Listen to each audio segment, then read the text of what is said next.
Now, this is actual bloody insanity. So here it is, World of Warcraft at Warcraft, and instead of some fun memes and chuckles and banters and transmogs, we have them communicating vague plans. Fuck me. What is going on in this crazy upside down world where the WoW team are actually talking with us? Look at this. So, World of Warcraft developer update, fall 2021, modern, patch 9.15, and quick little list. Classic, Overlords of Outland. And of course, for the TBC people, because we haven't mentioned it thus far, Arena Season 2, Guild Bank, Group Browser, new rewards, new Arena Bulletin Board, Tier 5 class sets, new reps, new daily quests, Tempest Keep, the Eye Raid, and of course, Serpent Shrine Cavern. And by the way, be sure to watch the complete history of World of Warcraft The Burning Crusade, a set of 2, full episode of television, long documentaries that we did a few months ago. Just if you're interested in that. But I just want to say, this is great. This is great. And I want to talk a little bit about developer communication. You know what, actually? Is it Bungie? Do Bungie just do their stuff on Bungie.net? I think so. I should say, me and Matt are not Bungie gameplay or Destiny players. No. We have played it in the past, but I'm bringing this up for a reason, right? The way they do their Vidocs, and, they do their... some of their, this week at Bungie's, like, they have pretty big, like, look at this post, man, big posts. And certainly Bungie have made missteps in their time.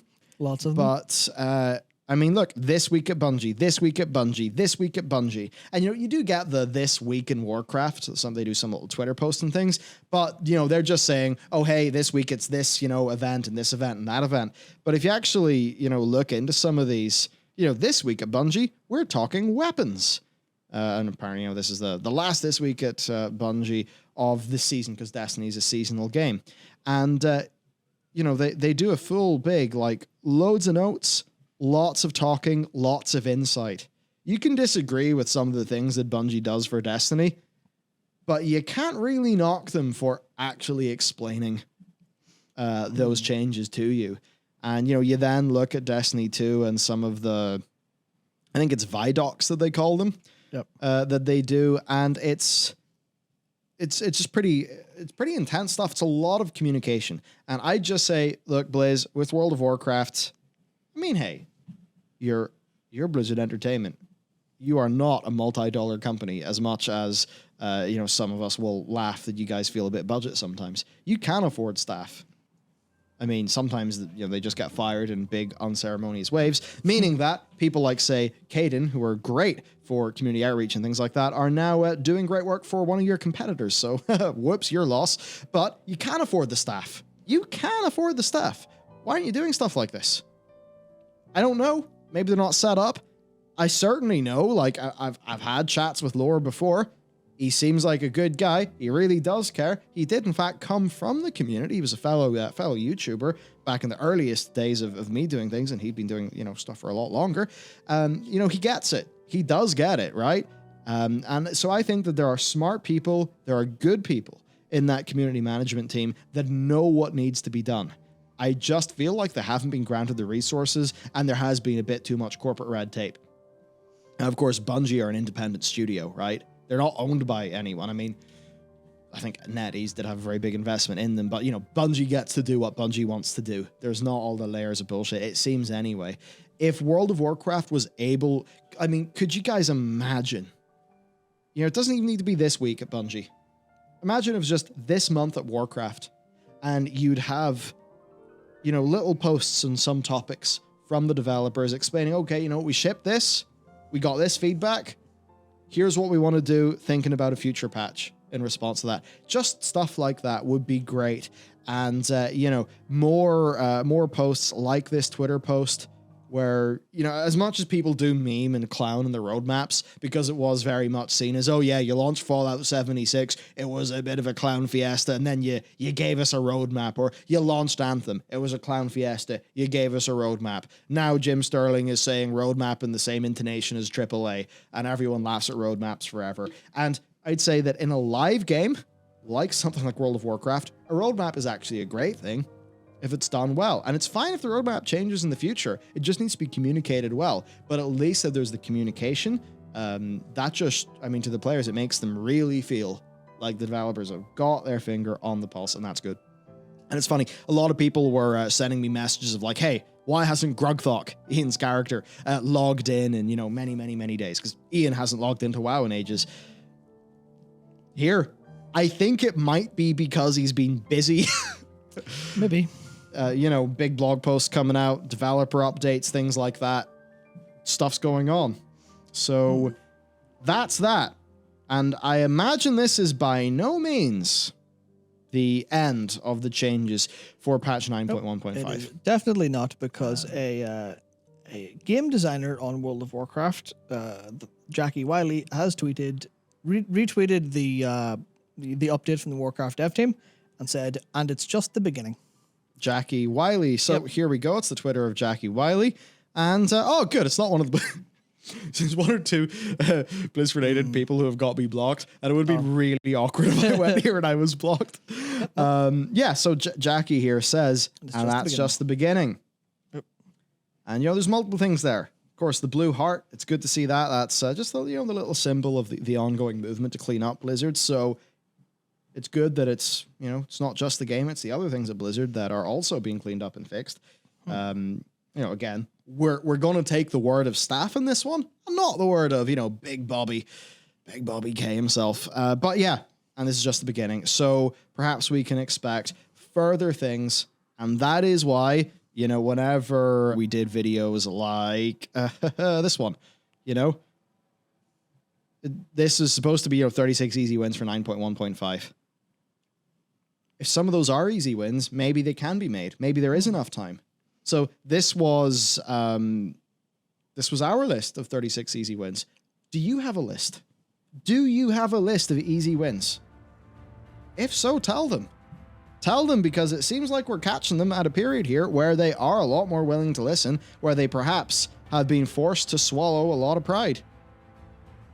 Because as much as, I will admit, not all of this post, you know, some of this post I do feel is a bit mental gymnasticsy. Maybe feels like they're not willing to just admit that they cocked it up at the start. You know, or like they're trying to salvage a win from a cock up, as much as, you know, whatever. It does seem like they are a lot more willing to listen right now. And if they are, then it is the time to help them. Because the one thing where I think we can be guaranteed that players of WoW and developers of WoW are in alignment is that they want World of Warcraft to be good. Now, we're going to have different ideas on what we want and how it's better, but if it's at a time where we have, you know, where there are negative numbers that the dev team are seeing for engagement in their game, and there are, we talked about them in our video, Scott Johnson is not a liar. I think Scott Johnson is a honorable man. And he said that he had heard from Blizzard that the drop-off on the numbers, this is in a quote he supplied to the BBC, that those were worse than they'd expected or kind of seen before. So the numbers are backing up the change needs to happen, and it seems that there is alignment in goals. And that just means it's time to go ham. I think that's it. I'm out of juice. I'm not out of juice, actually. So have we sip? Yeah, I mean, it's the time for them to actually show what they can do, show what they mean. Because this is like, I feel like this is their last chance for a lot of people, and these are a lot of hefty moves and a lot of hefty promises, and this is like the last chance people will listen before it'll just be a boy who cried wolf situation. That's what I think anyway. I think it'll be, you know, Blizzard make this, they make changes. If there's more to come, if 9.2 comes with a lot of changes, if it comes with, you know, maybe tier sets or certain tier sets, class sets. Yeah. Maybe, you know, there's no extra systems included that add borrowed power. Maybe there's a couple of nice little UI changes, a couple of more easy wins done. Then people will start to believe it. And it's a case of there's no easy out. Like, there are easy wins to take, but they're small wins. There's no easy out. They actually have to sit down and do the work. Yeah. Because it's been like, this hasn't been, oh, Shadowlands bad, everyone's away. This has been, you know, the start of Legion hurt people systems wise. A lot of BFA hurt people consistently. This isn't, you know, this isn't the case where they're about to steer off track and they're like reverting course.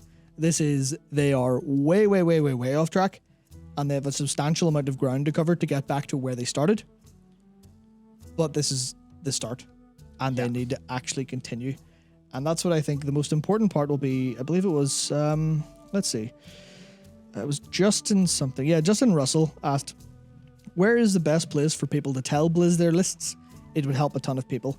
And that's the thing. We can't answer that. That's for Blizzard to decide. Yeah. Officially, it's the official forums. Yeah, but that's the thing they need to do. Yeah. Blizzard need to, like, that's probably one of the things they're thinking about and working on. Because I feel like they've had multiple all-hands meetings in the past couple of weeks, and that's how this stuff actually comes. Yeah, that's it. But they need to sit down and figure out, because I know it's a difficult thing to do. It's not easy. There are a million problems. And if you just ask everyone for feedback, you're going to get massive amounts of noise compared to the good signal. So that's what they need to do.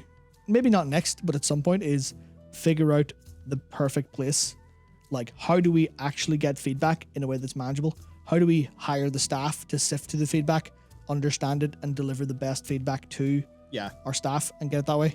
Because that's the way forward. Yeah, we don't. It's that thing where, like, if you go to the little I don't know, the spy cam in the CM's office, and you just have these like 3 people who are sitting down with 500,000 words to go through a day. That's probably not useful. So yeah, I think some way of them telling us how we can help them. And I know a lot of people are going to say it's your job to help yourself and make the game good because you are professional game developers. But this also is a live game. It is a live game. That does mean there is a dev and player relationship. And yeah, just a little bit more there would be useful. I imagine they have things that can track upvotes and just so on and so forth in the official forums. So I imagine if something gets enough upvotes, maybe there's a flag on it, or I don't know what their internal tools are. You would hope so. Yeah, you'd hope there was something like that to help them out.